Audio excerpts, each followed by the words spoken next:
দুঃসাহসিক চুরির ঘটনায় চাঞ্চল্য ছড়ালো বামুনপুকুর এলাকায়। উত্তর 24 পরগনা জেলার বসিরহাট মহকুমার মিনাখার বামুনপুকুরিয়া সন্ন্যাসী স্মৃতি আদর্শ উচ্চ বিদ্যালয় রবিবার সকালে নৈশ প্রহরী দেখতে পান বিদ্যালয়ে চুরির ঘটনা। সঙ্গে সঙ্গে খবর দেওয়া হয় মিনাখা থানার পুলিশকে। খবর পেয়ে মিনাখা থানার ভারপ্রাপ্ত পুলিশ আধিকারিক পল্লব মণ্ডল সহ বেশ কয়েকজন পুলিশ কর্মীরা ওই বিদ্যালয়ে পৌঁছায়। বিদ্যালয়ের ভেতরে ও বাইরে মিলে আনুমানিক 12টি তালা ভাঙা হয়েছে। বিদ্যালয়ের ভেতরে প্রধান শিক্ষকের ঘরে থাকা আনুমানিক 15,000 টাকা ও ছাত্রছাত্রীদের কাছ থেকে কেড়ে নেওয়া 4টি মোবাইল ফোন সহ বেশ কিছু জিনিসপত্র চুরি হয়ে গিয়েছে বলে প্রাথমিক অনুমান করা হচ্ছে।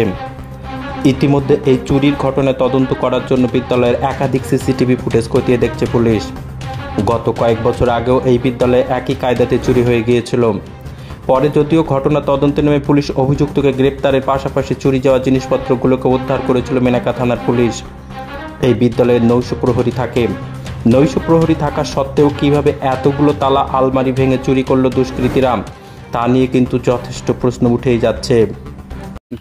গত রাত্রে স্কুলে ডাকাতি হয়ে গেছে, মানে আমাদের স্কুলের হেডমাস্টার মশাইয়ের রুম, তারপরে কন্যাশ্রীর রুমে যে সুদীপ্তবাবু থাকে তার রুম, অ্যাসিস্ট্যান্ট হেডমাস্টার, ওপরে হেডমাস্টারের রুম, পুরো রাত আনুমানিক আমরা ঠিক টাইমটা বলতে পারছি না, তো আমাদের যে নাইট গার্ড ছিল ও বলতে পারবে আনুমানিক কটায়।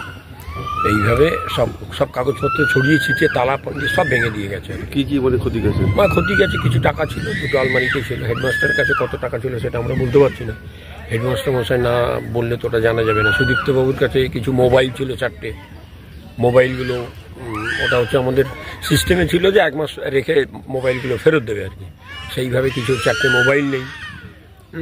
আরও এখন সব তালাগুলো ভেঙেছে, সব বাইরের যে দোকান ছিল সেটাও ভেঙে দিয়েছে। এখন কি পরিস্থিতি? এখন পরিস্থিতি তো মিনাখা থানা থেকে বড়বাবু নিজে স্বয়ং এসছেন, ওনার স্টাফ নিয়ে, এবং এটা নিয়ে এসছে যে যাতে কি করা যায় দেখি। এর আগে বেদমারি হাই স্কুলেও এরকম ডাকাতি হয়ে গেছে।